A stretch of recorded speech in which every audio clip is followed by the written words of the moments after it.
E quando nós pensamos em conciliação, é um assunto tão profundo e ele nos traz maneiras de interpretação, uma questão mais superficial e mais profunda.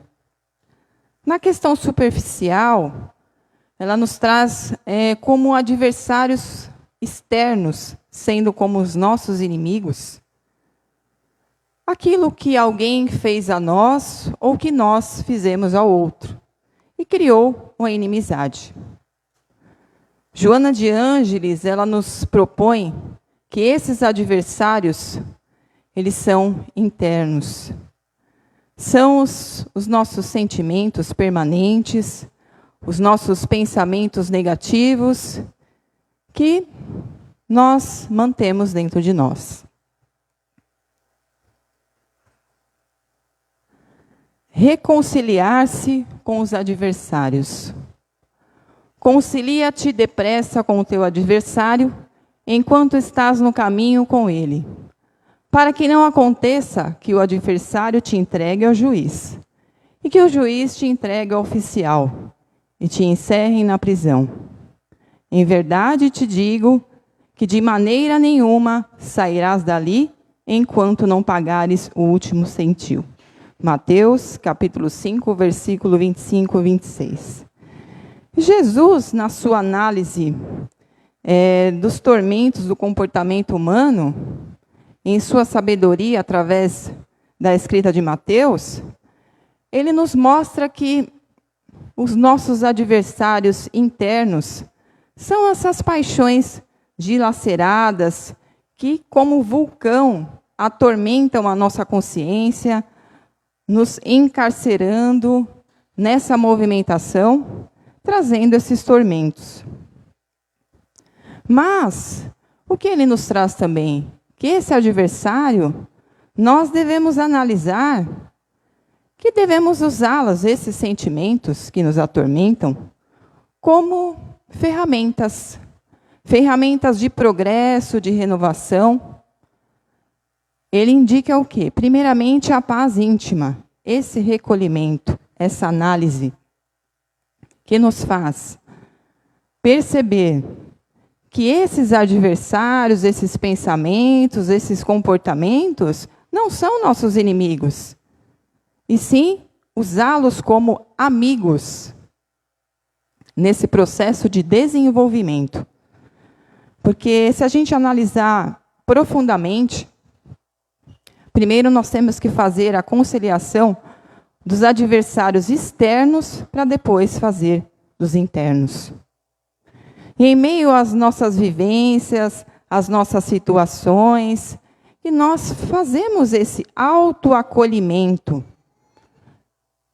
essa autoanálise, porque nós nos colocamos como indivíduos que estamos em aprendizado para o nosso desenvolvimento e o nosso aperfeiçoamento.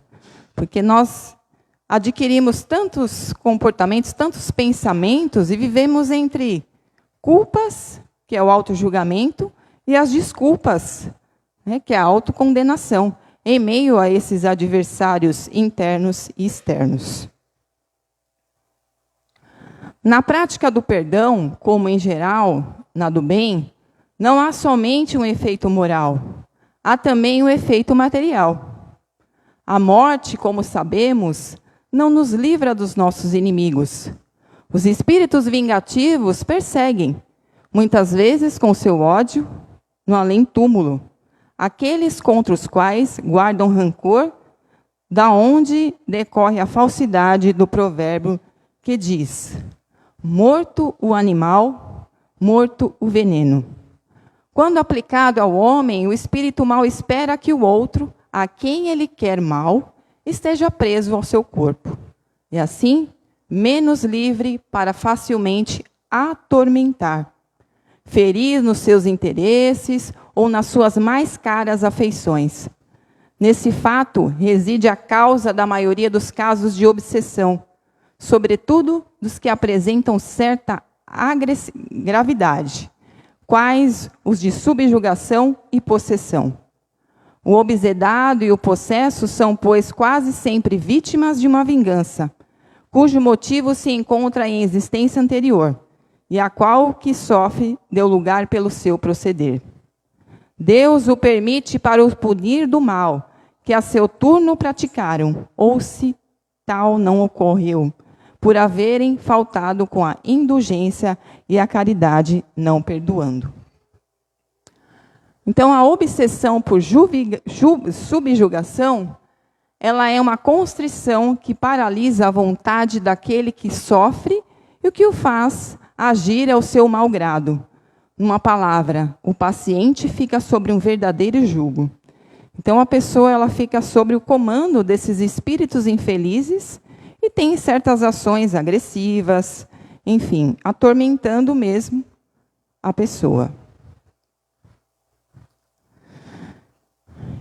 E em meio às nossa vida, quanto de nós não passamos por muitas dificuldades que muitas das vezes nós achamos que não conseguimos superar, mas graças a Deus nós superamos.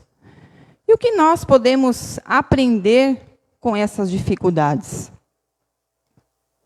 Eu trago a história hoje dessa mulher, Benedita Fernandes, a Dama da Caridade, onde ela, com certeza, passou por dificuldades muito além do que nós. E ela, como uma pessoa pobre, humilde, simples, conseguiu ajudar muita gente. Olhando essa foto, a gente pode perceber que ela era uma mulher pobre, negra, sem vaidades, usando um vestido de chitão, que na época era muito comum. Então, atrás dessa foto, dessas características, a gente pode perceber que tem muito mais além de funções de Benedita Fernandes. Benedita Fernandes nasceu em 27 de junho de 1883, em Campos Novos de Cunha, São Paulo. Sendo filha de Maria Josefa Nascimento, que era viúva, tinha uma irmã, família simples, humilde, passava por necessidades. Ela era descendente de escravos libertos, casou-se, teve uma filha e, desde muito cedo, jovem, já sofria de sérios transtornos mentais. E desde essa época, esses transtornos foram se agravando. Então, ela começou a se distanciar da família e sumiu. Começou a andar pelas ruas, perambulando, sem destino certo. E até que ela chegou na cidade de Penápolis, uma cidade pequena, com esse comportamento agressivo, atormentando, causando medo na população, porque na época a cidade não tinha como acolher uma pessoa com essas características. Ela não tinha nem hospital. Então, ela foi acolhida pela cadeia pública.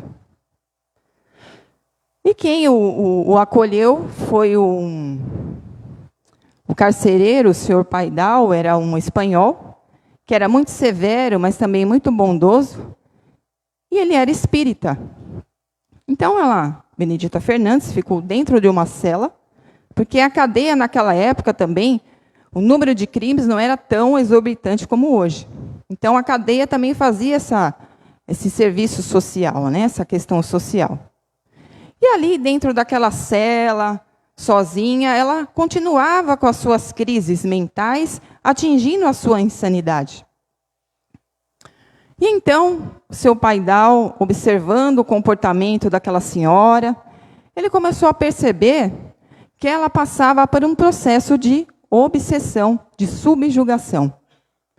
Então, ele resolveu conversar, como ele era espírita, com o dono, com o dirigente, né, da casa espírita do município, recém-fundada, o senhor João Parese.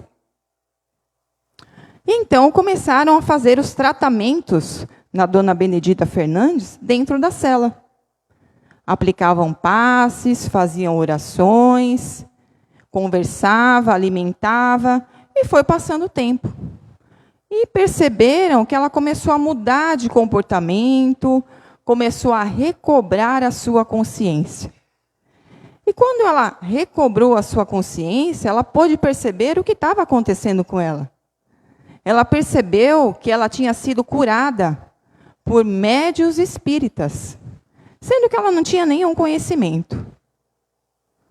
Então, ela começou a querer saber mais informações, começou a conversar com eles, e ela sentiu um chamado da espiritualidade, que se ela fizesse o bem, ela iria ser curada.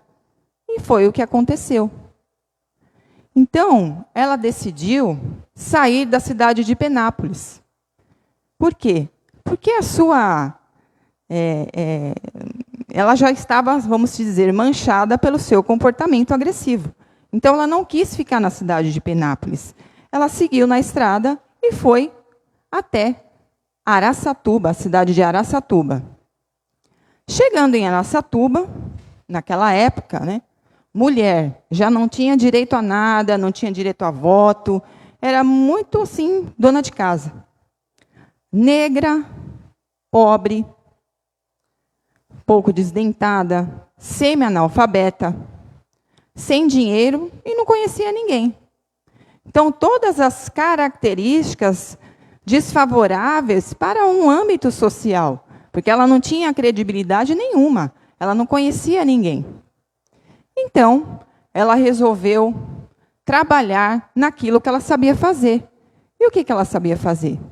Ela foi até uma cidade, um bairro periférico, próximo a um riacho, e começou a trabalhar como lavadeira. E ali ela tinha os clientes, ali tinha outras lavadeiras, e passou os dias, ela fez amizade com as lavadeiras, e pegou amizade, conversa vem, conversa vai.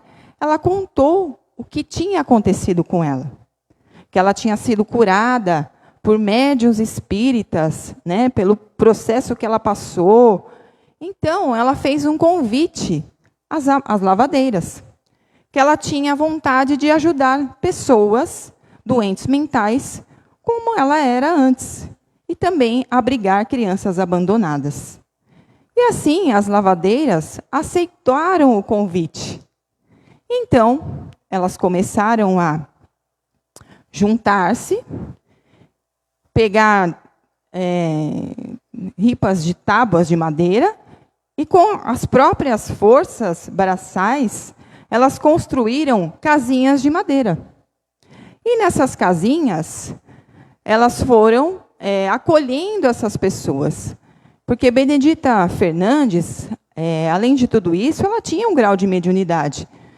Antes, ela desregrada, desequilibrada, foi curada, mas agora ela estava equilibrada. Então, ela poderia fazer essa intermediação com os espíritos superiores, ajudando essas pessoas. Então, as pessoas levavam os doentes mentais até ela, acorrentados, amarrados, porque tinham medo dessas pessoas agredirem os outros. Então, ela pedia para soltá-los, conversava com eles, aplicava o passe, fazia orações e eles acalmavam.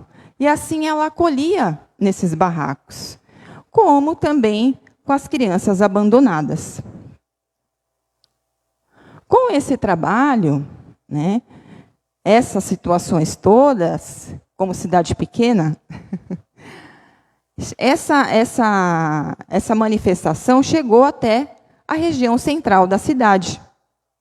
E então, ela foi ganhando força, ela foi ganhando credibilidade, e resolveu criar a associação. Em 6 de março de 1932, Benedita se transforma em pioneira da assistência social espírita em toda a região noroeste do estado de São Paulo, e funda a Associação das Senhoras Cristãs em Araçatuba, coisa que não era comum na época, uma instituição assistencial, com estatuto, documentada. Então, ela foi criando credibilidade com as pessoas. Ela saía com as crianças abandonadas, ia até a praça. E assim o pessoal começou a conhecer a história da Benedita Fernandes, onde foi construída essa associação. Automaticamente, ela foi criando força e o governo do estado de São Paulo, na época, orientou-a de que ela tinha que separar. Ela não podia mais atender no mesmo espaço as crianças abandonadas e os doentes mentais. Então, ela construiu, né, uma edificação para cada um. Então, para as crianças, né, que seria a casa da criança, e os asilos para os doentes mentais. Então, essa história começou a se expandir e ela frequentava centros espíritas. Ela também trabalhava em centros espíritas. E ela começou a ter amizade com o pessoal espírita, com o comércio, com o pessoal da alta sociedade, com médicos, enfim. E todos, ela começou a angariar recursos porque ela pedia ajuda, né? Para a manutenção das suas obras sociais. E aí até ela montou uma sala de aula em convênio com a prefeitura, que cedia aos professores para dar aula para as crianças. E também criou um albergue noturno, onde ela acolhia as pessoas que passavam pela cidade e não tinham onde ficar. E com toda essa movimentação, com pessoas importantes, porque a Benedita Fernandes, ela não tinha cultura, mas ela era uma mulher visionária, né? Ela era uma mulher de garra, de força. Então, ela percebe que ela foi quebrando as barreiras. De onde ela veio, a espiritualidade foi encaminhando, foi orientando, e ela foi conseguindo executar o seu trabalho social. E, na época, o presidente era o Getúlio Vargas. E a história se repercutiu e chegou até ele. Ele conhecia pelo nome.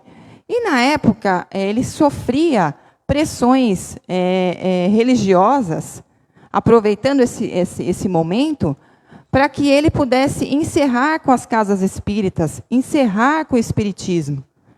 Mas ele falou, não tem como eu acabar com tudo isso, sendo que o trabalho dessa mulher é imensurável. O número de pessoas que ela ajuda, né, acolhendo essas pessoas abandonadas. Então, não tem como eu encerrar com esse trabalho. A ação assistencial se desdobrou com a inauguração do prédio próprio em 1933, por exigência dos órgãos governamentais. O trabalho foi desdobrado em 2 ações específicas, de atendimento a doentes mentais e às crianças órfãos e carenciadas. Assim surgia a Casa da Criança e o Asilo Dr. Jaime de Oliveira. Essas instituições foram, respectivamente, desativadas e transformadas em sanatório, que homenageia a Benedita nos anos 50, após a sua desencarnação da fundadora. E em 9 de outubro de 1947, aos 64 anos, desencarna Benedita Fernandes, vítima de um colapso cardíaco. Só que seu trabalho não termina. Continua em terra, né, fisicamente, mas espiritualmente continua até hoje. Muitas casas espíritas têm a orientação de Benedita Fernandes nos trabalhos de obsessão.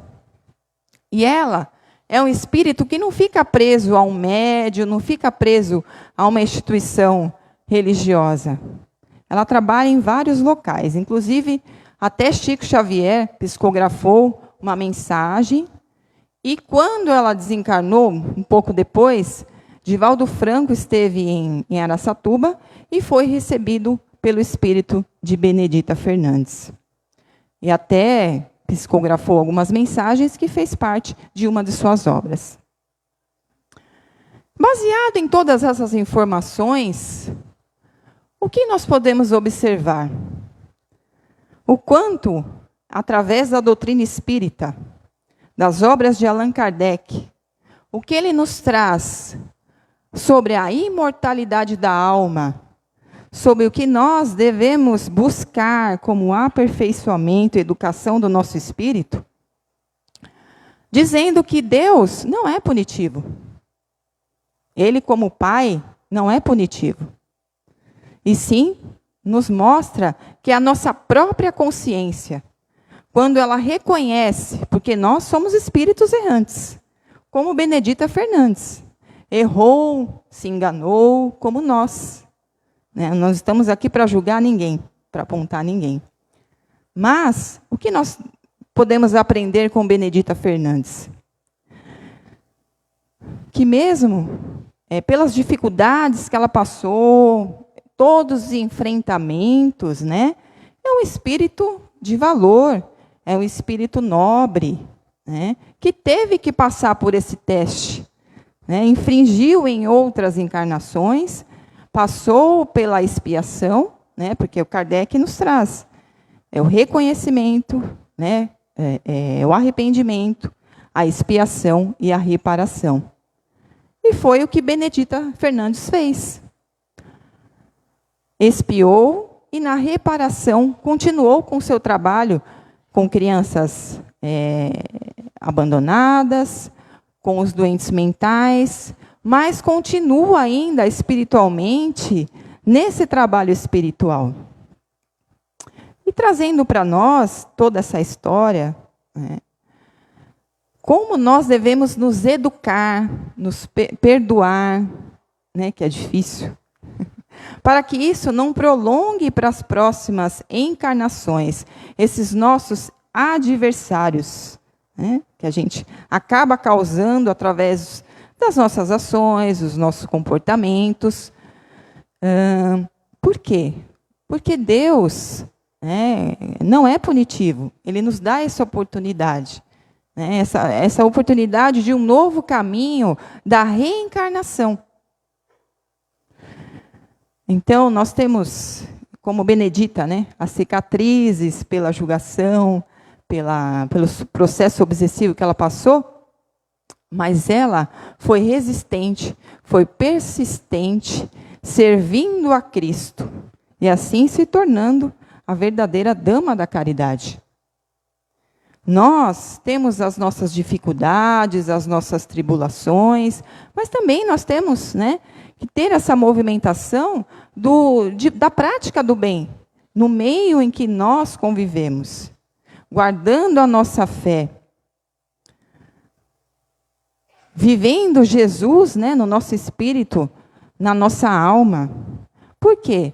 Porque a prece ela é um exercício de silenciar os nossos vícios, para o quê? Para que nós possamos fazer a vontade de Deus, o que é certo, o que é correto. Importa, pois, com vistas à tranquilidade futura, reparar o mais cedo possível os males que se tenham praticado em relação ao próximo e perdoar aos inimigos, para assim se extinguirem, antes da morte, todos os motivos da desavença, toda a causa profunda de animosidade posterior. Dessa maneira, se pode fazer de um inimigo encarnado neste mundo um amigo no outro, ou pelo menos ficar com uma boa causa. E Deus não deixa ao sabor da vingança aquele que soube perdoar. Quando Jesus recomenda que nós reconciliemos o mais cedo possível com o nosso adversário, não é somente objetivando apaziguar as discórdias no curso da nossa atual existência. É principalmente para que elas se não perpetuem nas existências futuras. Não saireis de lá, da prisão, enquanto não houverdes pago até o último centavo. Isto é, enquanto não houverdes satisfeito completamente a justiça de Deus. Então, a gente percebe que tudo é uma conexão. As nossas conexões. Como será que o que será que nós estamos nos conectando nessa comparação do adversário externo com o interno? E essa mensagem de Chico, sabe, quando você se for, a única coisa que vai deixar é a lembrança do que fez aqui. Seja bom, tente dar sempre o primeiro passo para a reconciliação. Nunca negue uma ajuda ao seu alcance. Perdoe. Dê de você mesmo o quanto puder. A eternidade está em nossas mãos. E assim vamos encerrando o nosso evangelho de hoje, com tantas reflexões através dessa história, que nós podemos refletir sobre as nossas condutas, sobre o meio em que nós convivemos, perante os nossos comportamentos, e buscar esse conhecimento, buscar essa educação espiritual e poder conciliar entre esses nossos adversários internos e externos o quanto antes, para que isso não se prorrogue para as próximas encarnações. Então vamos fechar os nossos olhos, agradecendo a Deus, a Jesus, por mais essa oportunidade, por mais esse aprendizado, levando para casa toda essa energia, esse sentimento de pureza, de bondade, de luz. Vamos assim dizendo: Pai nosso que estais nos céus, santificado seja o vosso santo e divino nome. Venha a nós o vosso reino. Seja feita a vossa vontade, assim na terra como nos céus. O pão nosso de cada dia nos dai hoje, Senhor. Perdoai as nossas ofensas, na medida em que nós perdoamos aqueles que nos têm ofendido. E não nos deixeis cair em tentações, mas livrai-nos de todos os males, que assim seja. Que vocês possam ir para suas casas em paz, junto ao nosso Mestre Jesus, e pedindo a colaboração do silêncio ao saírem. Boa noite, muito obrigada.